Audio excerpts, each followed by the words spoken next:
Depois do jantar de Natal, percebi que meu cartão havia sido cobrado por todos os presentes. Papai disse: fizemos uma votação. Vocês não têm filhos, então deveriam pagar pelos que têm.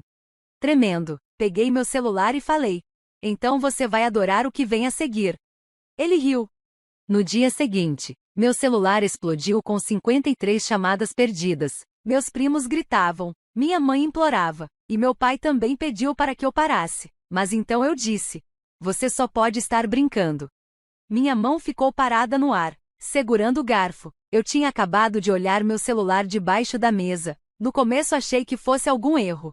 Havia uma cobrança de $13,642 no meu cartão de crédito naquela manhã, mas então vi os detalhes. Lojas de departamento, redes de brinquedos, lojas de presentes online, todos os presentes, cada um deles. Quem fez isso? Perguntei baixo, minha voz cortando o som de papel de presente sendo amassado e músicas de Natal sem graça tocando no alto-falante. Papai levantou os olhos da taça de vinho com total naturalidade, como se eu tivesse perguntado se o peru estava seco. Fizemos uma votação, ele repetiu: sério, você não tem filhos, então deve pagar pelos que tem. Eu pisquei. Aquilo fazia sentido? Bem, ele continuou, como se explicasse o clima: você não tem filhos, o resto de nós tem, então achamos justo você cobrir os presentes deste ano para os pequenos. Olhei para ele, depois para minha mãe, que rapidamente desviou os olhos para o prato. Minha irmã continuou bebendo vinho, enquanto os gêmeos dela abriam caixas de Lego que aparentemente eu paguei. Meu primo Jeff deu de ombros, constrangido, como se soubesse que era errado, mas também não fosse me defender. Você usou meu cartão sem pedir, eu disse. Decidiu que eu pagaria por tudo só porque sou solteiro. Você sempre diz que não se importa em ajudar, murmurou mamãe. Ajudar? Repeti, quase rindo. Ajudar é oferecer. Isso foi uma conspiração. Não fique tão chateado, papai disse, dando de ombros. É só dinheiro, você tem bastante. Meu coração batia tão forte que mal conseguia ouvir as palavras com o zumbido nos meus ouvidos. Olhei ao redor da mesa 12 pessoas, metade das quais não falava comigo o ano todo, a não ser para pedir um favor ou um empréstimo, e agora tinham decidido, discretamente, que eu deveria bancar o Natal deles, como uma espécie de punição por não ter filhos. Vocês são inacreditáveis, eu disse, me levantando. Senta aí, retrucou meu primo, não estraga o clima, as crianças estão se divertindo. Ah, não se preocupem, falei, colocando a mão no bolso para pegar o celular. Eu não vou estragar o clima, eu vou encerrar o show. O que isso quer dizer? Papai perguntou, com um sorriso divertido. Encarei ele. Quer dizer que você vai adorar o que vem a seguir. Ele realmente riu, riu como se eu estivesse blefando, como se eu fosse covarde demais para finalmente fazer o que já devia ter feito há anos. Mas ele não estava rindo no dia seguinte. Por quê? No dia seguinte, meu celular tocou, 53 chamadas perdidas, primo gritando, mãe implorando, pai realmente implorando para eu parar. Mas, a essa altura, eu já tinha enviado, e não tinha mais volta. Ninguém acorda um dia e simplesmente percebe que a própria família te enxerga como uma carteira ambulante. Isso acontece devagar, em silêncio, como um vazamento escondido sob o assoalho. Você só percebe a podridão quando tudo desaba. Tudo começou anos atrás, depois que me formei na faculdade. Consegui um emprego na área de tecnologia. Nada incrível, só um trabalho estável, plano de saúde e um salário que não sumia antes do fim do mês. Minha irmã engravidou aos 23 anos e voltou para casa. Meu primo Jason largou a pós-graduação e passou 7 anos se encontrando. Meus pais diziam que era só uma fase difícil para todo mundo. E eu era o que estava no controle, era o que sempre falavam. Você está indo bem, você não precisa de muita coisa. Minha mãe adorava me lembrar disso com aquele sorriso suave, quase condescendente. Você tem sorte. Você devia compartilhar essa sorte, disse minha tia uma vez, enquanto aceitava um cheque meu para pagar o aluguel do filho. No começo, era pouca coisa, material escolar para as crianças, dinheiro para gasolina de alguém indo a uma entrevista de emprego, uma vaquinha para presente de aniversário da qual eu nem sabia. Mas depois virou rotina. Quando meu irmão Dan perdeu o emprego, eu paguei o aluguel dele por 6 meses. Quando minha prima Sara quis abrir um pequeno negócio, banquei as taxas do Shopify e ainda comprei o estoque inicial inteiro. Ela vendeu 2 itens e nunca mais falou sobre isso. Quando o tio Greg teve um problema de saúde e não tinha seguro, adivinha quem pagou a conta? Pois é. Eu não reclamei, pelo menos, não no início. Fiquei me dizendo, é isso que famílias fazem. Mas sabe qual é a verdade? Famílias não te entregam a faca e agradecem por você sangrar. Eles me sugaram até não sobrar mais nada e eu deixei. O pior é que eles agiam como se estivessem me fazendo um favor. Você se sente bem ajudando. Seu nome está no cartão do grupo. Isso é especial. Não fica assim, tenso. A gente é família. Ninguém nunca disse obrigado, nenhuma vez. E não era só sobre dinheiro, era tempo, energia, atenção, minha capacidade emocional. Eu era babá oficial, o contato de emergência, o socorro garantido. Uma vez, peguei uma gripe horrível na véspera de Natal. Mandei uma mensagem para minha mãe avisando que não ia conseguir ir.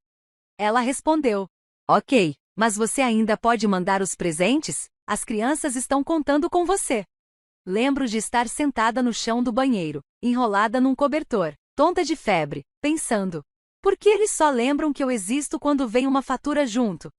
Mas o momento em que tudo finalmente fez sentido, o estalo que deu início à reação em cadeia veio 3 meses antes daquele jantar de Natal. Levei minha sobrinha a uma livraria e deixei que ela escolhesse o que quisesse. $50 depois, ela saiu com materiais de arte, alguns livros de capa dura e uma preguiça de pelúcia gigante, que ela chamou de Slump. Ela ficou radiante, eu também. Até deixá-la em casa. De onde é o Slump? Minha irmã perguntou. Eu sorri, deixei ela escolher hoje. Ela franziu a testa. Você está mimando ela. Acha que é o tio legal só porque tem dinheiro? Eu pisquei. O quê? Ela zombou, com um risinho debochado. Talvez você devesse gastar menos com brinquedos e mais com uma personalidade. Aquilo me atingiu com tanta força que, por um segundo, eu quase ri. Eu tinha acabado de passar o fim de semana com o filho dela. Tempo que eu poderia ter usado para descansar, sair, viver. Em vez de um simples obrigado, recebi sarcasmo. Como se ser prestativo me tornasse ridículo. Foi aí que a máscara caiu, não a dela, a minha. Foi quando eu os vi como realmente eram. Tomadores, disfarçados de família. Especialistas em culpa. Nunca me respeitaram, mal gostavam de mim. Eu não era parte da família, eu era um caixa eletrônico com pernas. E então chegou dezembro. Os planos de Natal começaram a pipocar no grupo da família lá por meados de novembro. Claro, esperavam que eu fosse o anfitrião mais uma vez, o Papai Noel do cartão de crédito. Mas dessa vez, eu estava decidido a dizer não. De verdade. Até que meu pai me mandou uma mensagem em particular. Você é tão bom nisso, por que não cuida de todos os presentes de novo? A gente resolve isso depois. Eu ainda nem tinha superado o que aconteceu no ano passado, ou no retrasado. Então respondi de forma direta e fria, só se combinarmos previamente quem vai pagar o quê. Ele visualizou a mensagem, e ficou no vácuo por 3 semanas. Achei que, talvez, a ficha tivesse caído. Eu estava errado. Eles usaram meu cartão reserva. Aquele que eu tinha dado para minha mãe, anos atrás, só para emergências.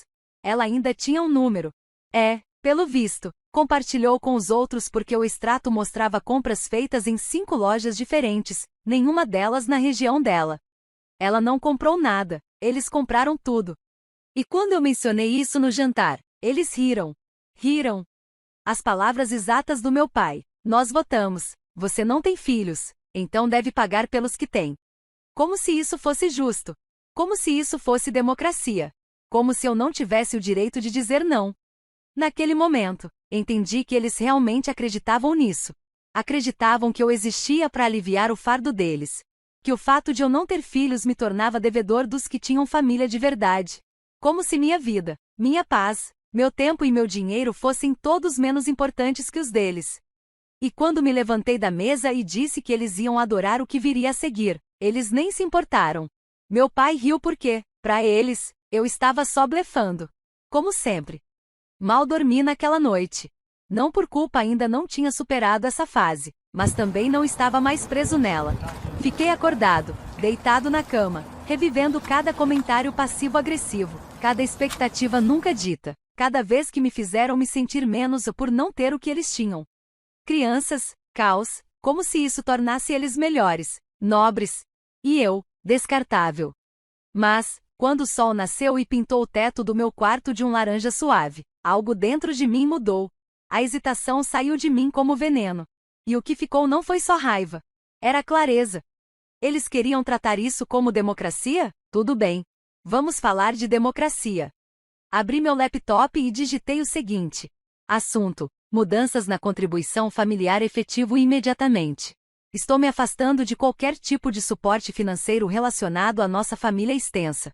Isso inclui, mas não se limita a, presentes de Natal, presentes de aniversário para menores ou adultos, contribuições para mensalidades escolares, empréstimos temporários para cobrir hipotecas, resgates emergenciais via Pix, transferências ou aplicativos como Venmo, despesas inesperadas com veterinário, consertos de carro ou assinaturas como Disney Plus.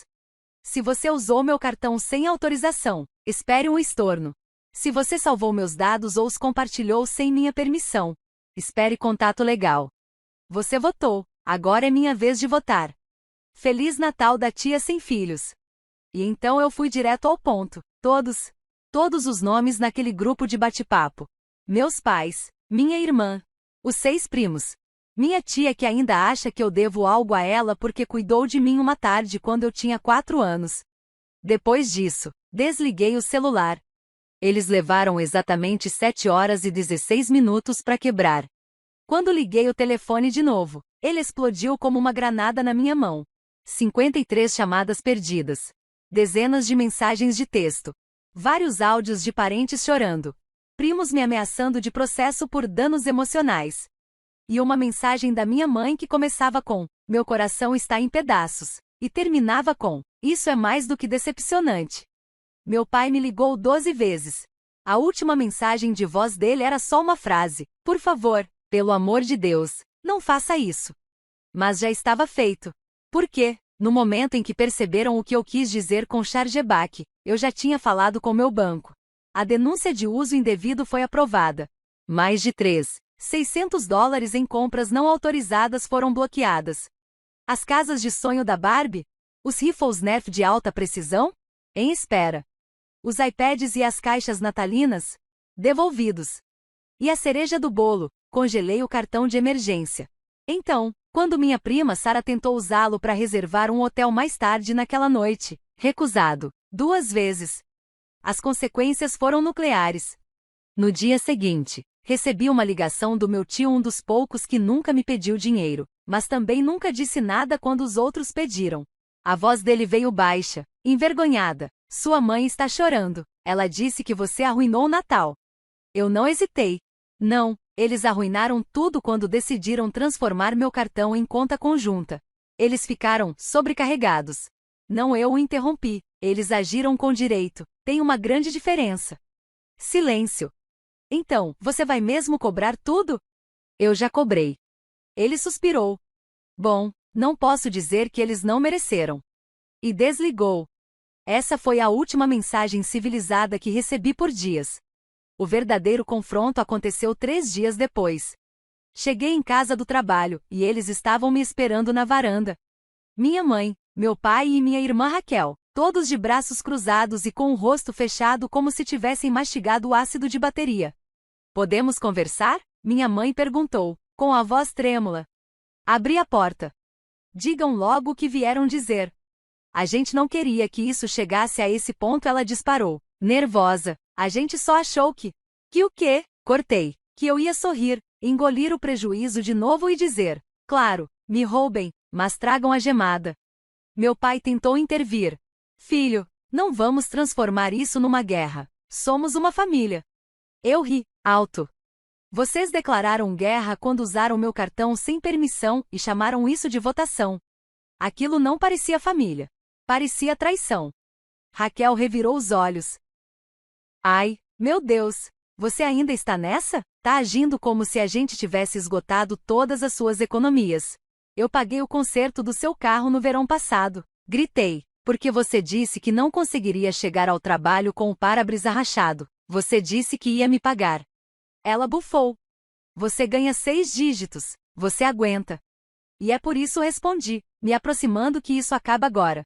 Vocês todos me tratam como se eu fosse só uma carteira ambulante que, de vez em quando, aparece com uma travessa de comida. Os olhos da minha mãe se encheram de lágrimas. A gente só queria dar um bom Natal para as crianças. Então rouba de mim? Respondi. Meu pai deu um passo à frente. Chega! Isso já passou dos limites. Você precisa resolver isso. Cancele os estornos. Agora. Eu olhei para ele. Não disse nada. Então ele tentou outro caminho. Pense em como isso parece, falou com um tom sombrio. O que você quer que as pessoas digam? Que você traiu a própria família por causa de uns brinquedos. Nem pisquei. Quero que digam que finalmente criei coragem. E então eu disse a única frase que fez minha mãe perder o ar. Raquel gritar e meu pai empalidecer completamente.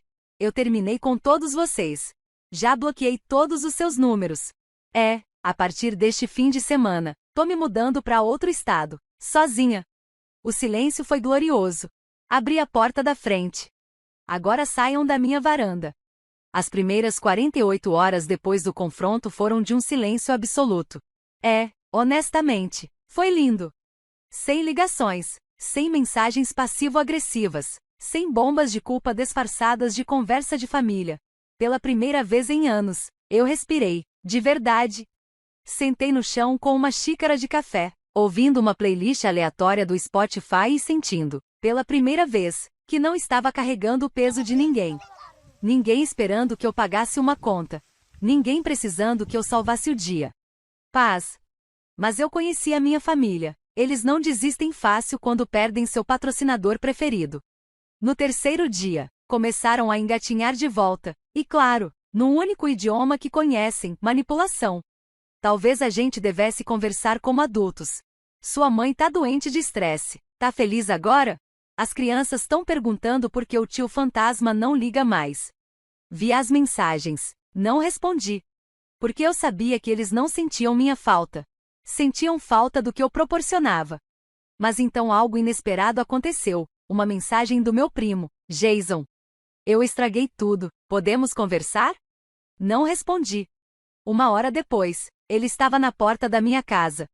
E parecia diferente. Não o Jason sonolento, de moletom e sarcasmo pronto. Estava limpo, cabelo arrumado, blazer, até um relógio no pulso. Parecia que estava encenando o papel de irmão funcional.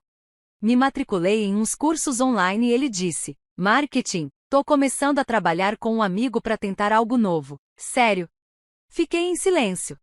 Sempre tive inveja de você, ele disse, depois de uma pausa. Foi por isso que reagi assim. Você tinha sua vida, sem caos, sem filhos, sem aquele barulho eterno, e eu odiava isso. Inclinei a cabeça. Você tá aqui por dinheiro? Não respondeu rápido. Vim dizer que não sou mais sua sombra. Por um segundo, eu acreditei. De verdade. Ele foi embora. 30 minutos depois, recebi um alerta do banco. Alguém estava tentando redefinir o acesso à minha conta online. Adivinha quem? Jason.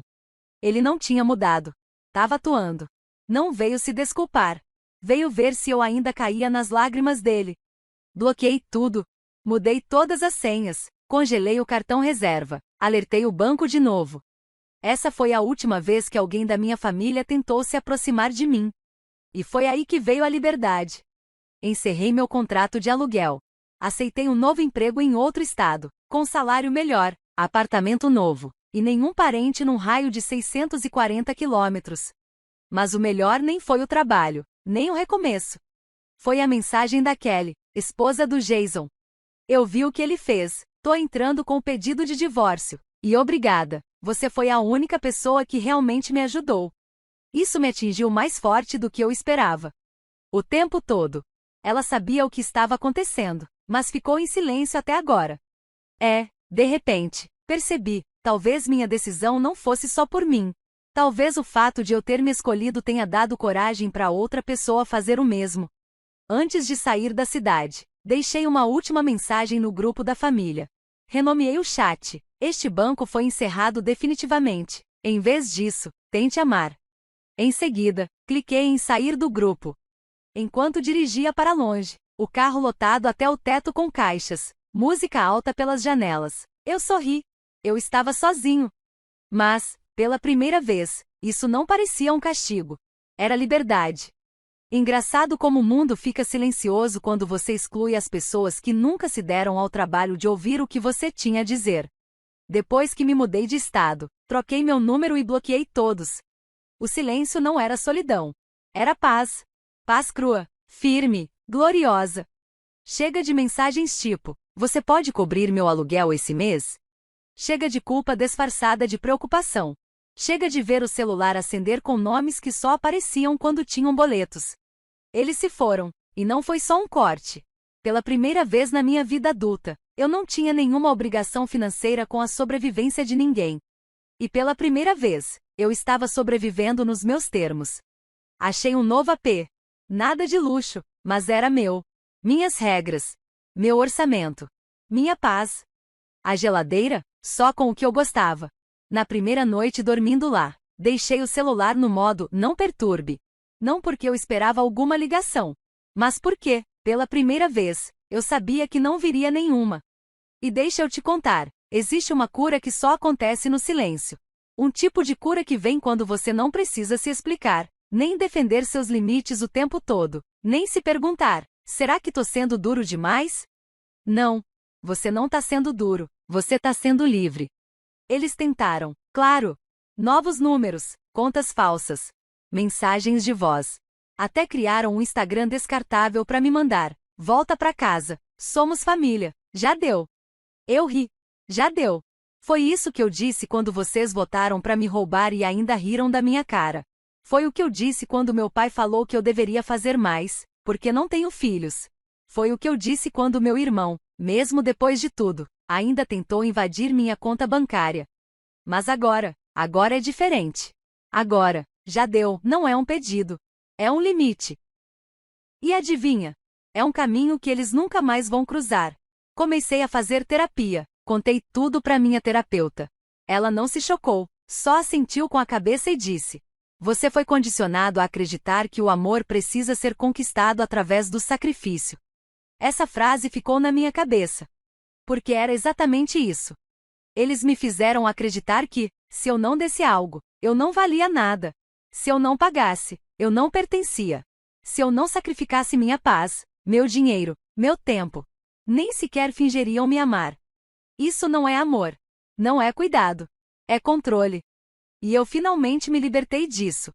E eu escapei. As pessoas me perguntam hoje: você se arrepende de ter cortado relações com eles? Não, nem por um segundo. O que eu lamento é não ter feito isso antes. Lamento todas as festas de aniversário que eu banquei e nem fui convidado. Lamento cada vez que cancelei meus próprios planos para atravessar a cidade porque a conta de luz de alguém estava atrasada. Lamento ter sido aquela que lembrava o aniversário de todos os filhos dos primos, enquanto eles esqueciam o meu, ano após ano. Lamento ter deixado que me convencessem de que eu era egoísta. Mas hoje eu não tremo nem por um instante quando penso neles. Eles fizeram a escolha deles no dia em que decidiram que eu era útil, não amada. Eles votaram. Agora eu votei também. Resultado unânime, cortei. Mas aqui está a reviravolta que eles nunca imaginaram. Estou melhor agora do que nunca estive enquanto era prisioneira emocional e financeira deles. Fui promovida. Comecei a viajar. Estou namorando alguém que não me pede nada além de verdade e carinho. Redescobri hobbies que abandonei anos atrás tentando ganhar aprovação. Voltei a fotografar. Tô aprendendo a cozinhar de verdade comida de verdade, não só delivery ou lanchinho à meia-noite, depois de pagar o aluguel de outra pessoa. Adotei um cachorro. Dei a ela o nome de Equilíbrio. Ela é tranquila, leal e não espera nada de mim além de amor. Honestamente, isso já é mais do que a maioria dos meus parentes de sangue me deu na vida. E quando achei que essa história tinha terminado, recebi uma mensagem de um número desconhecido. Ele saiu. Vamos nos divorciar. Só queria que você soubesse. Era a Kelly, agora ex-mulher do Jason. Ela finalmente o deixou. Pelo visto, a pequena transformação do meu irmão tinha prazo de validade. Mais tarde, ela me contou, ele entrou numa espiral, perdeu o emprego, afundou na bebida, queimou o que restava das economias. E ainda assim, mesmo depois de tudo, tentou usar minhas informações bancárias antigas. Você foi a única que viu tudo claramente. Ela disse: eu não acreditei em você antes, agora acredito. E foi aí que me caiu a ficha de verdade. Não se tratava só de cortar laços. Era sobre recusar continuar sustentando a ilusão deles. Às vezes, quando você vai embora, você não salva só a si mesmo. Você acende o caminho para que outra pessoa veja a verdade também. Eu não perdi uma família. Eu me livrei de uma armadilha. Então, quando alguém me pergunta, o que aconteceu com sua família? Eu sorrio e digo, eu costumava ser quem pagava pelo Natal, agora sou quem se salvou dele.